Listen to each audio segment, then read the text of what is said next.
And now, ladies and gentlemen, please welcome Dr. Joe McCord. She blinded me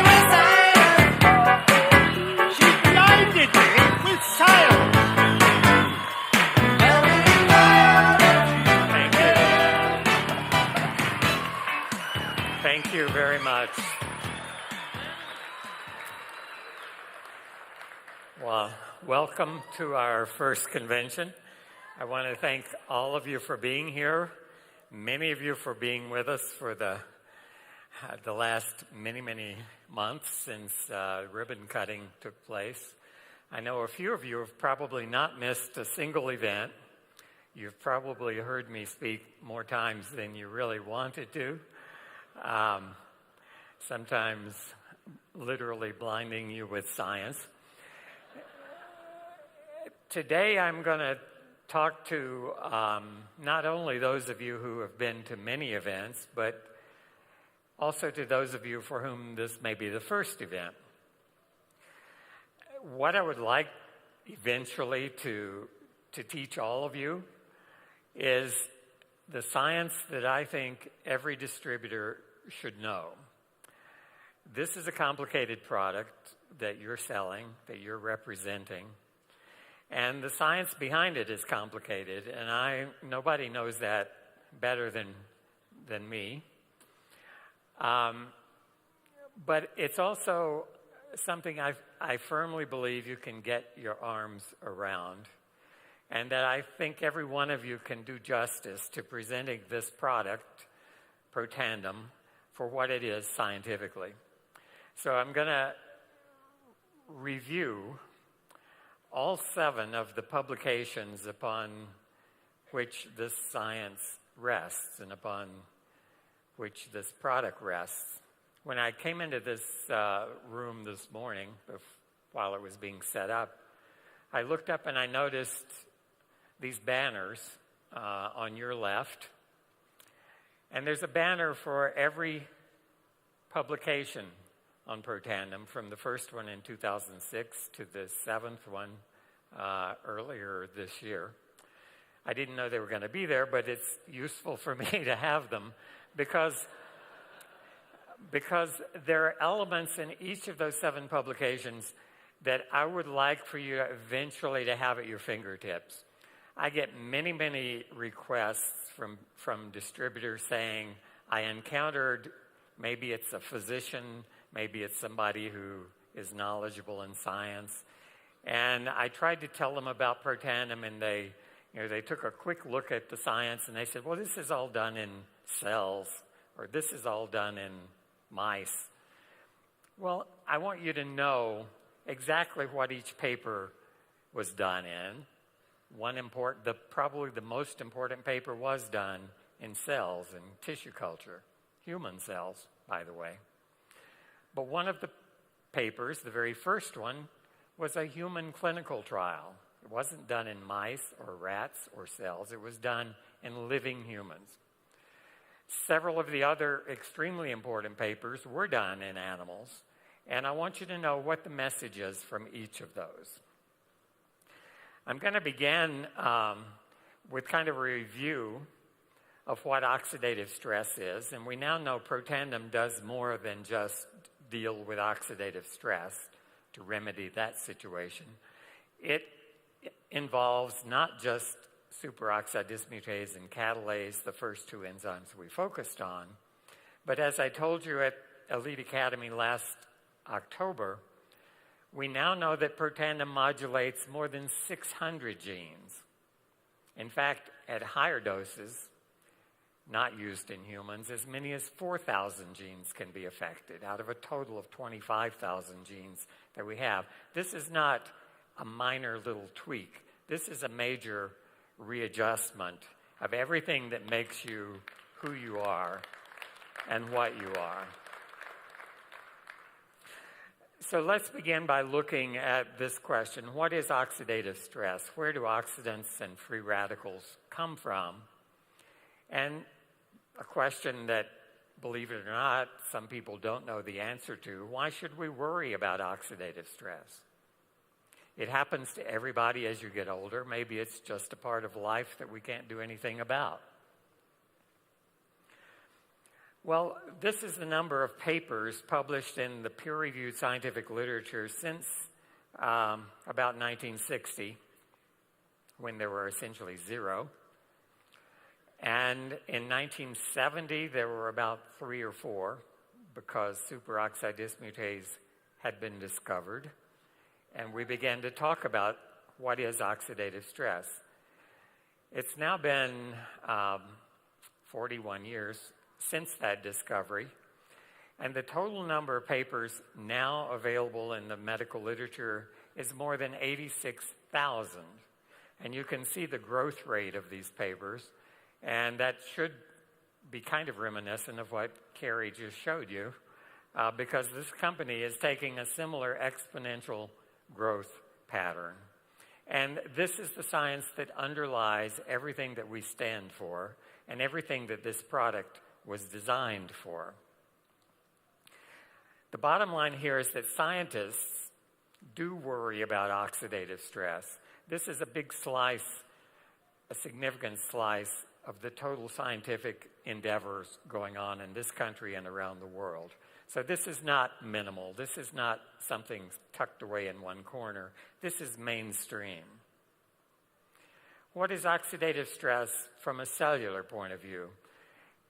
Every cell in your body contains these little structures known as mitochondria. They're the engines that burn our food and create the energy that drives everything we are and everything that we do. It drives the thoughts that you think in your brain. It drives the muscles that enable you to walk and run. And in principle, the mitochondrion is not very different from the internal combustion engine that drives your automobile. It takes in food, in its case, gasoline. It takes in oxygen. It burns that fuel, and it produces energy in a useful form. One of the things that mitochondria have in common with internal combustion engines is that they are not 100% efficient. They're byproducts. Ideally, we'd like for all of that fuel to appear as water vapor and carbon dioxide. And in a perfectly designed engine, that would be the case. We haven't built a perfectly designed engine yet. Your car produces all kinds of byproducts, and your cells produce some of the very same byproducts. Specifically, one of them is this free radical, the superoxide radical. It's called superoxide because it's like oxygen, only it's super. Oxygen is what supports the combustion process. This is even more reactive than oxygen. It's really superoxygen. It's a very potent oxidizing species. It's toxic to cells. It's toxic to the parts of your car that produce it. Your cars have catalytic converters to deal with this toxic byproduct, and your cells also have catalytic converters. Those catalytic converters are called enzymes. They're called, in some cases, antioxidant enzymes, such as superoxide dismutase and catalase. They serve exactly the same function as catalytic converters on your automobiles. What happens if you don't scavenge, take care of, convert these reactive products? They can do a number of very damaging things to biological systems. They can oxidize proteins, and the example I've shown here is an antioxidant enzyme itself called PON1, protects against atherosclerosis, very important enzyme. It's inactivated by oxidative stress. And so if you have high levels of oxidative stress, the levels of PON1 circulating in your plasma go down. They go down in many, many diseases, in rheumatoid arthritis, in multiple sclerosis, in diabetics, in patients with autoimmune diseases. It's a marker of what's going wrong in this system within your body. Too many oxidants are being produced. They're damaging proteins and enzymes. They can also damage fat, lipid molecules. And when that happens, it produces something you probably heard about, T-bars. T-bars is an acronym, but it measures oxidized polyunsaturated fatty acids. Polyunsaturated fatty acids are not bad. They're essential for life. Every food you eat has some polyunsaturated fatty acids. You use it to synthesize your own cell membranes. But this free radical can damage that biological family of molecules as well. So it can damage proteins, can damage lipids, can also damage DNA. Another category of biological molecules, and everybody knows DNA is important. That's what constitutes your genes. It's what makes each of us different. It's what gives your children characteristics that they inherited from you. Sometimes good, sometimes bad, but that's the way that goes. The same free radical can damage DNA. Again, not a good thing. So here's a third category of biological molecules that can be damaged by DNA. Damaged DNA is called mutated DNA. And the right mutations in the right genes can lead to cancer, one of the biggest health problems we face. Again, the result of free radical attack on our DNA. And the free radicals can also signal events in our bodies. Some of these are not always damaging, and in the right place at the right time, they're good. Fibrosis is formation of scar tissue. So if you cut yourself, you want that wound to heal as quickly as possible.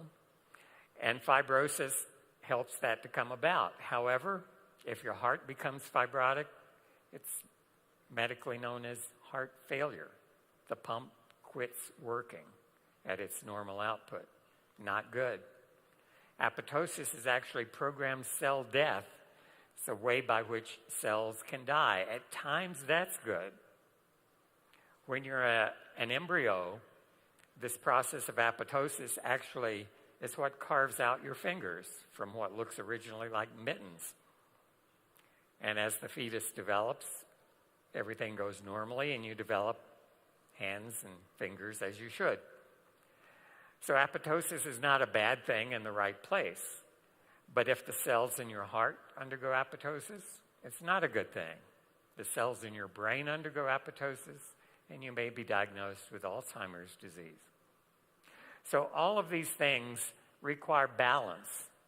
Some of them are universally bad. Some are bad only when the amount is incorrect. This slide was the result of work that took place throughout that previous graph that I showed you in the last 40 years. And so this was pretty much in place well before Protandim came along. We knew all of this happened. We knew what free radicals do that damages our bodies. And it was only when I looked at this within the last week and decided to put this very early slide in here to give you perspective, to give you a summary, that I realized that those 7 papers I'm going to be talking about, represented by those banners on the wall, have addressed every part of this damage that's done by Protandim. Specifically, paper number 6 over there, published in 2010, showed that Protandim prevents that loss of this antioxidant enzyme, PON1. Papers number 1, number 6, and number 7 showed that Protandim prevents this damage to lipids, to polyunsaturated fatty acids in our body that give rise to T-bars. Papers number 3 and 5 showed that Protandim prevents damage to DNA. In fact, those papers showed that Protandim supplementation could prevent skin cancers in the mice that were used in that study. Papers 4 and 6 showed that Protandim can prevent fibrosis, scar tissue that can cause a heart to go into failure. Paper number 4 showed that Protandim can prevent apoptosis or programmed cell death. And you'll notice that in many of these things, multiple papers have addressed the same issue. And there's method to that. I think some people look at the specific disease models that have been studied in these papers, and it may look like a random selection. Why are we looking at drug-induced pulmonary hypertension? Why are we looking at intimal hyperplasia in veins that are used to bypass clogged arteries? It's because it's these same 5 processes that are involved in free radical damage, oxidative stress-induced damage throughout the body. What protects us from oxidative stress is not one antioxidant enzyme or even 2, even though that's what we focused on in paper number 1. It's an entire system of antioxidant enzymes. And here we see a tiny corner of that system. The enzymes are shown in blue on this sequence of reactions. The bad products are shown in red, and the detoxified products, or the antioxidant products that help get rid of the bad stuff, is shown in green. It's the blue enzymes that make these reactions occur. The first paper really focused only on that little part. It looked at the reactions catalyzed by acetylene catalase.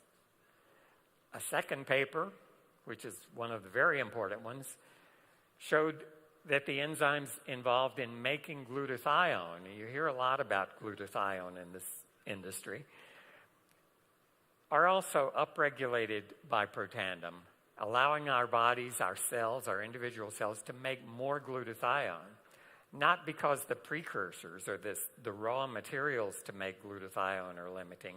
Sometimes they are. More often, it's the enzymes. It's the things encoded by your genes, upregulated by Protandim, that allow you to make more of these things. Protandim contains 5 phytochemicals, and again, the structures are not important to memorize, so you'll be relieved at that. But they come from 5 different plants. All of these plants have a long, long history in traditional medicine. People didn't know how they worked, but for centuries they knew they do work. What they didn't know was that they are regulators of a protein called NRF2 and activators of NRF2.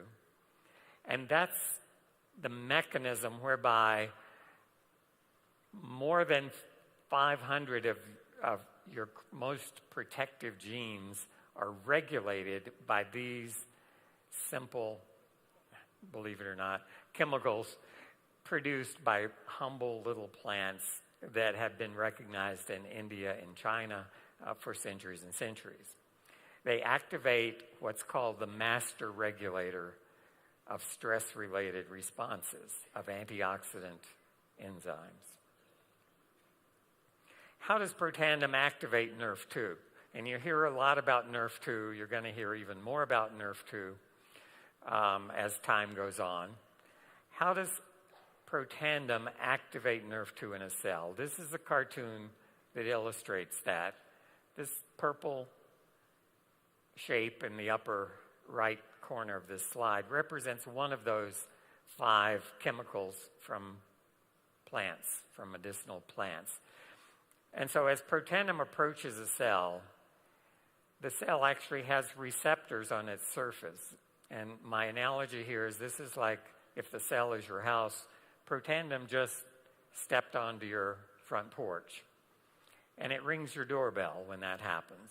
And that causes a change inside your house. You hear the chimes or the bell. And you know something has just happened that may change events within your house. In this case, an enzyme on the inside of that cellular house called a kinase has been activated, signified by turning yellow. Well, the business of that kinase is to put phosphate groups, to chemically modify a handful of molecules that it knows how to modify. One of those is that little red oval labeled NRF2. NRF2 is being held in the cytosol, outside the nucleus where the DNA resides. by this other larger protein called KEAP1. So the activated kinase now chemically modifies NRF2, and you can see that little yellow P that's been added. That's a phosphate group. So it's chemically changed NRF2. And the protein that's holding on to NRF2 now sees this thing has changed its shape. It doesn't fit my grasp quite as well. It releases that NRF2. So it's now free to diffuse around the cell, and it's small enough it can actually enter the nucleus, which is the vault. It's where all the plans, the blueprints for everything you are reside in the form of DNA. So this activated NRF2 now has access to all of those blueprints, and it binds to specific genes within there. Out of 25,000, at least 500 or 600 bind activated NRF2, and the result is those genes are turned on. Each of those genes has a switch, like a dimmer switch on the lights in your house.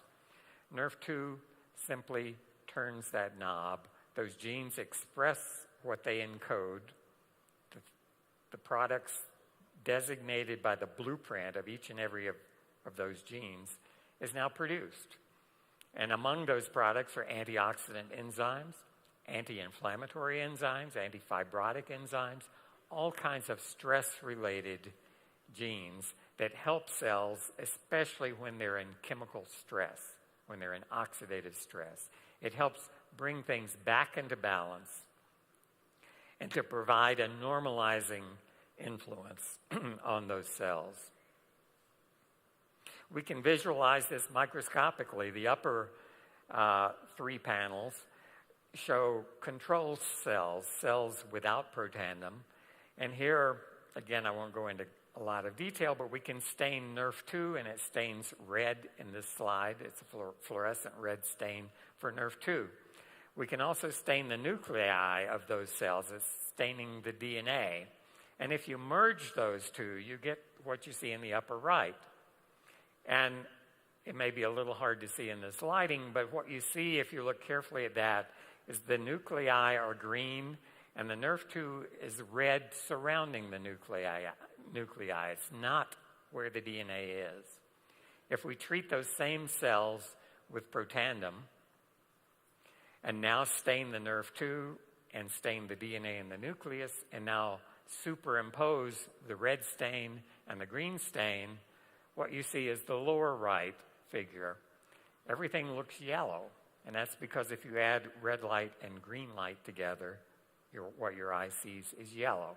This proves to scientists looking through this microscope that Protandim treatment caused the nerve to go from its location outside the nucleus in the upper row to exactly where the DNA is. That is, the NRF2 has moved into the nucleus, and that's where it can regulate those genes, turn up all of those processes.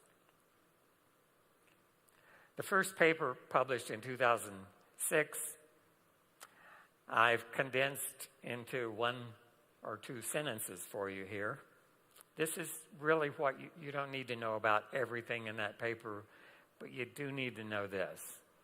After 30 days of supplementation, T-bars, which is oxidized lipids, declined by an average of 40%, and the age-dependent increase was eliminated.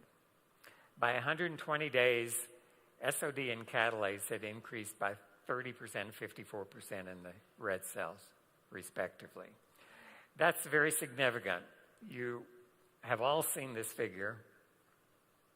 This shows what T-bars looks like in a population of varying age. There's a lot of scatter. We're not all the same at age 40 or 50 or 60. Some of us are in great shape. Some of us are already suffering from diseases associated with aging.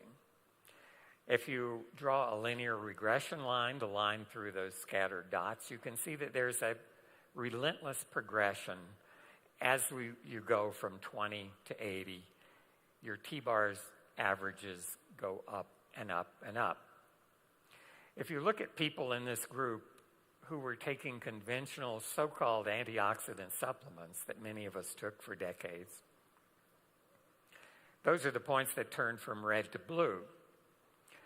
So some of these people were taking about half a gram of vitamin C every day, about 400 units of vitamin E.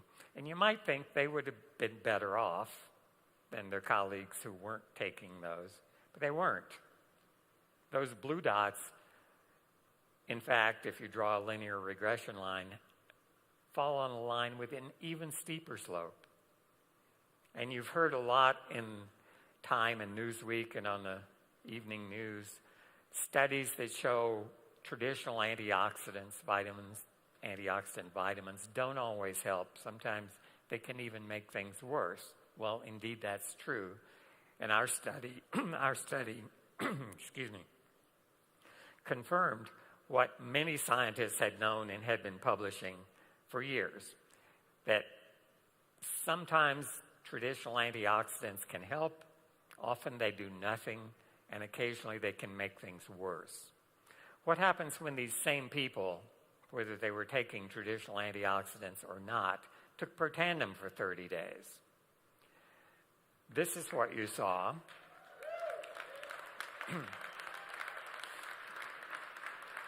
And if you get rid of the before data and just look at the after, this is what's meant by the age-dependent increase has gone completely. That line is now flat from 20 to 80. And the 80-year-olds have no more evidence of oxidative stress than the 20, the 21, the 23-year-olds in this study. Now, we have to be careful in the terms that we use here. If you looked at the 80-year-old after a month, you could still tell that was the 80-year-old, okay? It did not reverse the aging process. It didn't reverse everything about it, but it did stop one of the biochemical markers associated with aging. Is that significant? I think it is, and I think all of you probably think it is. It doesn't turn back the clock. Throughout the month, the 3 months that these people were taking Protandim, their clocks went around every day, 24 hours worth, just like the rest of us. Chronologically, they were still 80 years old. Biochemically, they were in better shape. This shows, again, that Protandim eliminated that age-dependent increase. Another important thing, the two antioxidant enzymes we were focused on initially showed distinct elevations, increases, significant increases. And that accounts for what happened with T-bars. It was because of the contribution of those enzymes that this oxidation was held in check. A lot of people ask then, and they still ask, what's T-bars got to do with living a long, healthy life? They may say, I asked my doctor to check my T-bars, and he'd never even heard of T-bars. And that's not unusual. T-bars is used in research labs, and doctors, except for a few, don't spend time in research labs. They spend time taking care of their patients, trying to remember what they learned in medical school 30 years ago. Well, I don't mean that as a slam. That's their job, and thank goodness that they're doing it. But they don't know what goes on in research labs, and they don't know if T-bars is relevant or not. This is a paper that, there are many papers, there are more than 8,000 papers that have measured T-bars, and they measure it for a reason. It tells those investigators something important.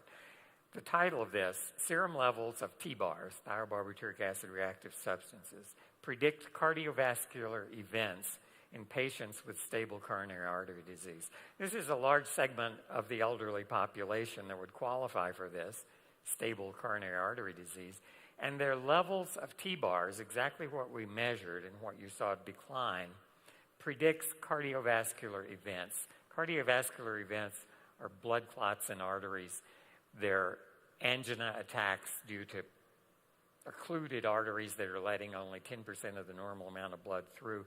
They're not good things. They're things that can bring you to your knees. They're things that can cause you to drop dead. They're things that can cause recurrent chronic chest pain. And all of us have family members who have suffered with coronary artery disease and with cardiovascular events. T-bars was a better predictor of cardiovascular events than cholesterol levels. Right? If you go to your doctor, I'll guarantee 100% he knows what cholesterol is. But many of those physicians don't know that T-bars is a better indicator of what's going to happen to your heart than cholesterol is. This paper is probably the most important paper, 2008, important to me at least, because it delineated what we know about NRF2 activation, the data I just showed you. Protandim-mediated heme oxygenase, HO1 induction, that's an important antioxidant enzyme, involved the presence of antioxidant response element sites. You don't have to remember this part. And nuclear translocation of the transcription factor NRF2. Remember when the green and the red made yellow? That's what enabled this statement to be made. Protandim caused NRF2 to move into the nucleus where it could activate those genes. It tells us precisely what the mechanism of action of this is. It's not hand waving. It's not, if you take this, you'll probably feel better. You know, the person 3 doors down took it, and now they can run hurdles or do whatever. It's not anecdotal. It's not hearsay. It's hard documented science. This is the paper that showed the synergy. The synergy of Protandim caught us all by surprise. It was far more than we hoped for. You might say, why'd you put 5 ingredients in Protandim? Why not just pick the best one? Our bodies don't let those ingredients in. Our guts keep out most of those ingredients. So you can get low concentrations of each of the 5, but not high concentrations. No matter how much you take, you're limited to a low circulating amount. What this slide shows is if you look at the individual contributions of those 5 ingredients, control is nothing. Ashwagandha is the first ingredient, essentially nothing by itself. Bacopa, nothing. Green tea, that's actually negative a little bit by itself. Silymarin, okay, something there. And curcumin, also negative. You put those all together, and you get the red bar on the right. That's what synergy is. A lot of people may look at the label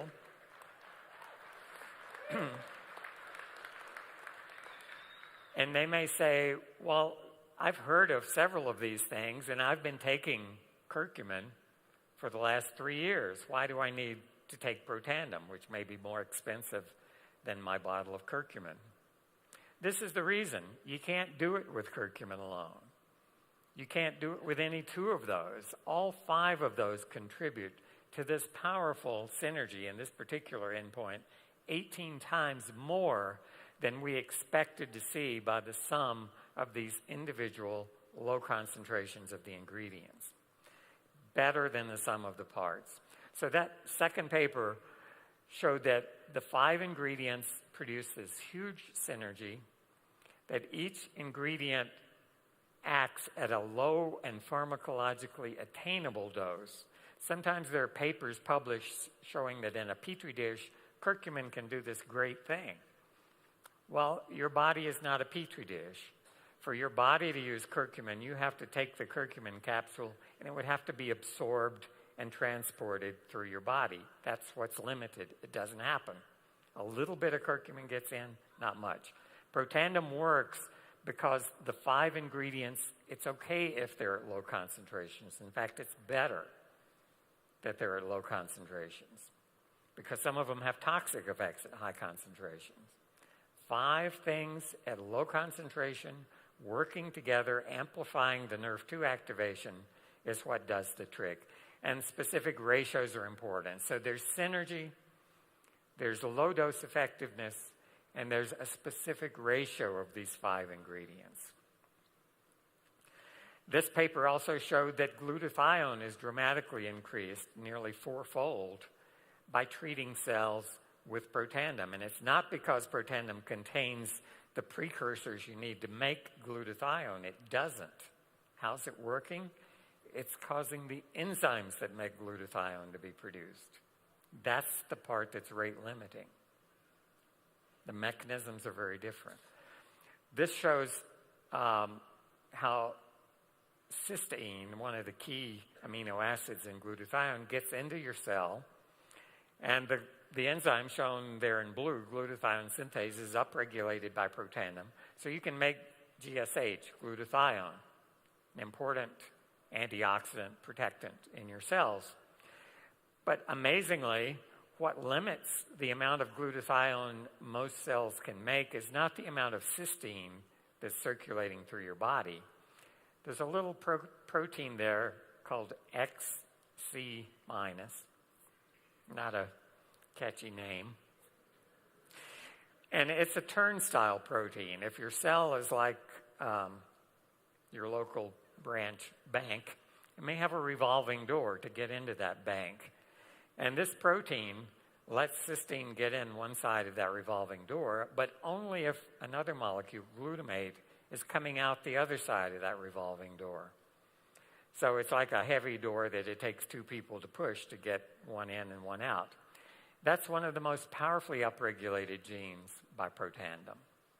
And that's the part of this whole of this whole glutathione synthetic pathway that's limiting. That's the slow point. You may have cysteine lined up outside the bank waiting to get through.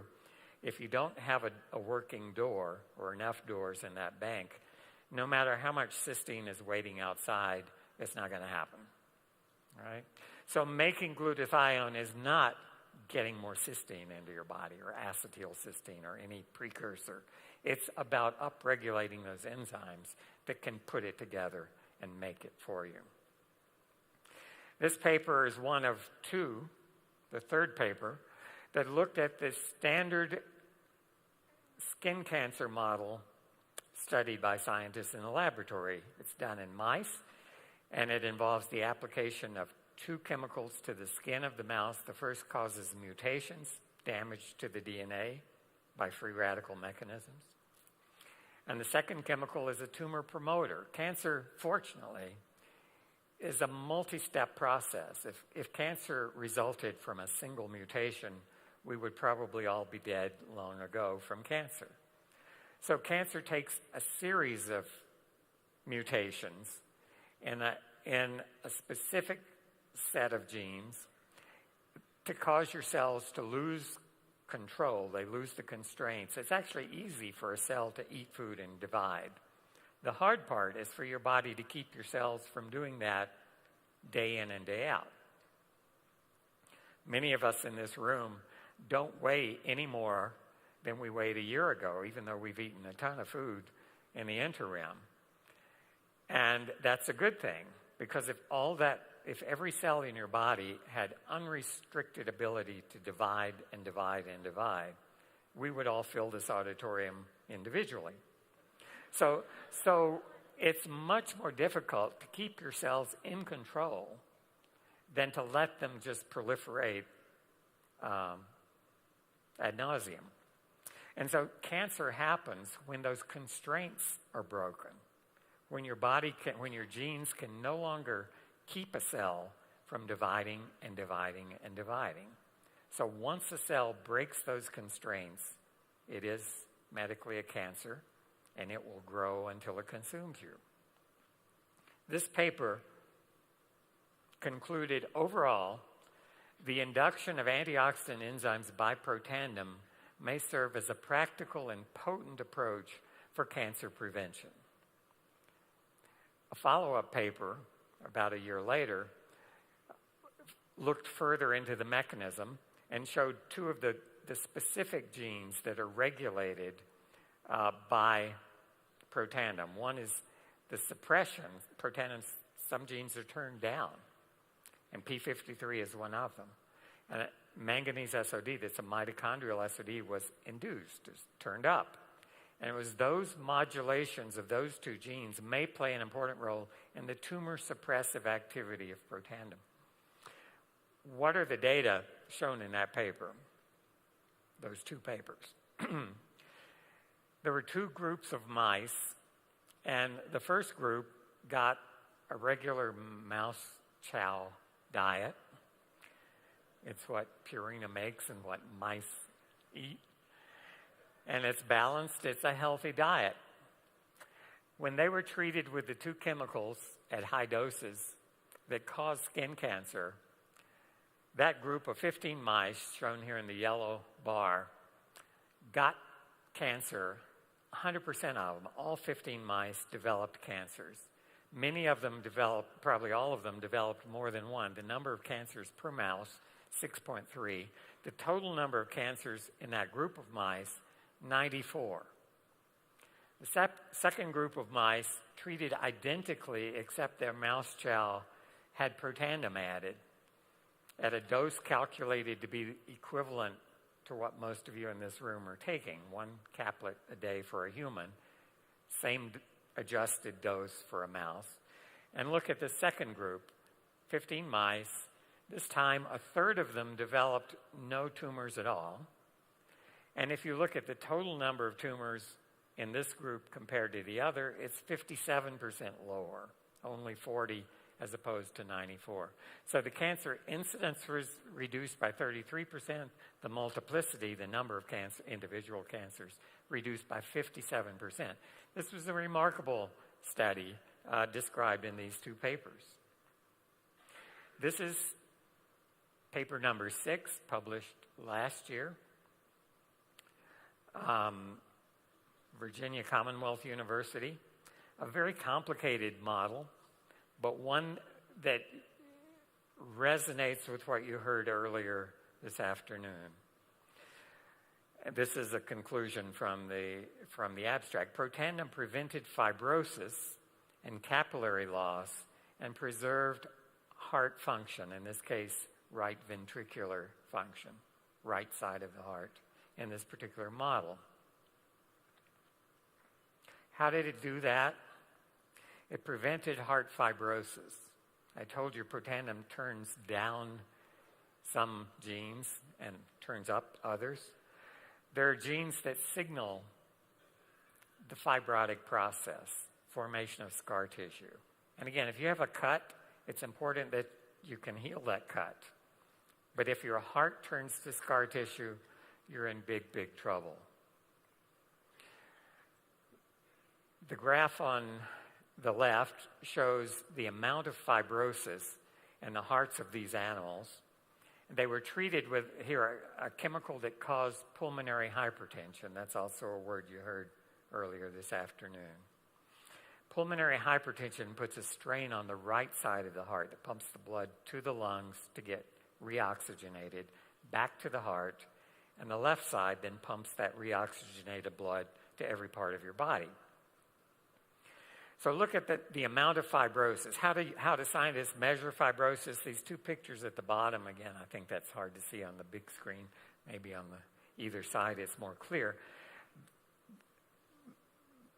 The picture on the right shows a fibrotic heart, and you can see areas that stained kind of a bright blue scattered among the pink tissue of the heart. A normal heart is shown on the left, and you don't see those areas of blue. So there's a way of microscopically staining the tissue. You can tell how much of that heart has turned to fibrosis. Look at the graph on the left. The control heart has very little fibrosis, that small blue bar. The hearts that had chemically induced pulmonary hypertension had about 4 times as much fibrosis, the red bar. Animals that were treated exactly the same way except with the addition of Protandim, and you can see the red bar was dramatically reduced, significantly reduced to the green bar. So fibrosis was prevented. We, in this case, measured a specific gene product. This is a protein that signals your body to create scar tissue. You can see in the control, the healthy animals, a very small bar. The ones with pulmonary hypertension, a lot of signal telling the cells to become fibrotic, to create scar tissue. And you can see it largely blocked in the animals that were treated with Protandim. Protandim prevented dilatation of the heart. What does that mean? That means enlarged heart. It's not good when your heart enlarges. You might think a big heart could pump more blood. Not so. It can't develop the pressure because the contractility is not there around that small space. The hearts from these animals, the control hearts, you can see that blue bar represents the diameter of the right ventricle, the pumping part of the heart that sends the blood to the lungs. In the ones that had pulmonary hypertension, the diameter was twice as great. The heart was enlarged to twice its normal size. And you can see a significant reduction in the Protandim-treated animals. If you look at the number of apoptotic cells, dead cells in these hearts, the healthy control animals had measurable apoptotic cells. The ones with pulmonary hypertension, many more times the dead cells. And it looks like I forgot to put the green bar on that chart, but it's there. It's just reduced to 0. There weren't any dead cells in the animals that had Protandim supplemented diets. This is a measure of how well the heart pumps. It's cardiac output. It's blood, milliliters per minute of blood that heart pumps. And so if someone goes into heart failure, it means the pump isn't working. So a normal, healthy rat heart can pump 60 milliliters, a couple of ounces of blood every minute. The ones with pulmonary hypertension, that was reduced by about 40%. And in the Protandim-treated animals, you can see it's restored almost to the normal pulmonary cardiac output. This paper I didn't feature in an elite academy, but it's an important paper. It's a mouse model of another disease, and you might say, why Duchenne muscular dystrophy? There are only about 3,000 boys in the United States of America that have DMD, Duchenne muscular dystrophy. It's a genetic disease that only affects males. Muscles waste, they turn to scar tissue, they become fibrotic. So again, this is the recurrent theme you see in different models, different diseases, same mechanism in part. And what was seen here, that after 6 months on Protandim, these mice that have been engineered to have exactly the same gene defect that these boys with DMD have, they showed T-bars, lipid oxidation reduced by 48%. Does that sound familiar? The humans had a 40% reduction. Osteopontin was reduced by 57%. The previous VCU heart study also showed osteopontin reduced. That's the trigger, the message for scar tissue. And the MRI signal, magnetic resonance imaging, if you have a boy with DMD and you do an MRI, you can see changes in the muscle. And I'm going to be brief here. T-bars went down, osteopontin went up. Both of those were decreased in the Protandim-treated animals. And if you look at an MRI on a mouse, which is a difficult thing to do, these mice weigh about 20 grams, and the MRI machine was a tiny little MRI machine that probably cost twice as much as the big one that you go through. But here's what the pictures look like on a mouse that has muscular dystrophy. You can see those areas in the yellow circles. That's simply abnormal regions of a muscle. The muscle should be uniform. This should look like a slice of ham, because that's exactly what it is. This is an image through the thigh muscle of a mouse. And you can see those anomalous regions. And these are Protandim-treated mice. And you can see those bright white spots have virtually disappeared. It really does look like a nice appetizing slice of ham, mouse ham, on the right. But the important thing, if you have muscular dystrophy, you don't want those anomalous regions. You want to see clean-looking, normal-looking muscle. And it was reduced by 38%. Finally, this last paper, one I talked about at the last Elite Academy from Ohio State. And I realize some of you weren't there, but I'll summarize this one very briefly. Protandim blocks intimal hyperplasia. What is that? It's the thickening of a vessel wall. And this is in veins that are used to bypass clogged arteries in the heart. If you know someone who's had bypass surgery, the bypass means they take a vein out of your leg, they use it to bypass, to put new plumbing around your heart. This study increased the antioxidant enzymes, decreased levels of superoxide, decreased lipid peroxidation. What does intimal hyperplasia look like? This would be a cross-section through a healthy vein or a healthy artery. And it has the lumen, the pink spot in the middle is where the blood goes through. It's like the opening in a pipe. The vessel is composed of several layers. The innermost, kind of yellow layer, is labeled intima. And when you have intimal hyperplasia, it just means intimal overgrowth or thickening. You can see that that would partially occlude that pipe. That's not a good thing. And in real vessels, you can see the upper one is a freshly isolated vein from the leg that's going to be used to bypass the artery.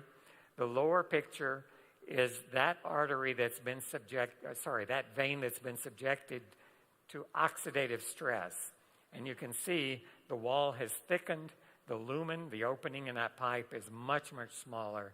And obviously, the blood flow through that vessel is going to be constrained.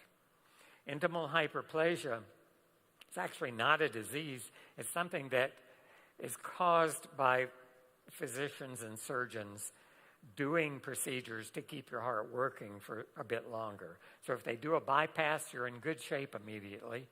And within a few months, you may feel like your old self. But those grafts fail, and they fail because of this process of intimal hyperplasia. If they do angioplasty, they put a catheter into your heart, put a stent, looks like a little cylinder of chicken wire that opens up by a balloon, can hold that clogged artery open. But they too fail, sometimes within months, due to this same process. The same thing can happen in the large vessels that take blood to your brain, the carotid arteries. They can be opened up, but within months or years, they start to occlude by this process. Protandim blocked the process. It didn't stop the disease because it wasn't present during that. But in isolated organ culture, it could prevent this process of intimal hyperplasia. And finally, I want to remind you that the technology behind Protandim, the technology derived from these publications that led to these publications, is protected by 3 United States patents issued in 2007, 2008, and 2009.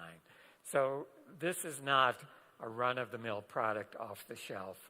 This is something that is very different. Its bedrock is mainstream solid science, mainstream solid patents protecting this product, and it's a powerful thing that you're selling, and I hope all of you can take these tools and use them as you convince the people around you that Protandim is something they need. Thank you very much.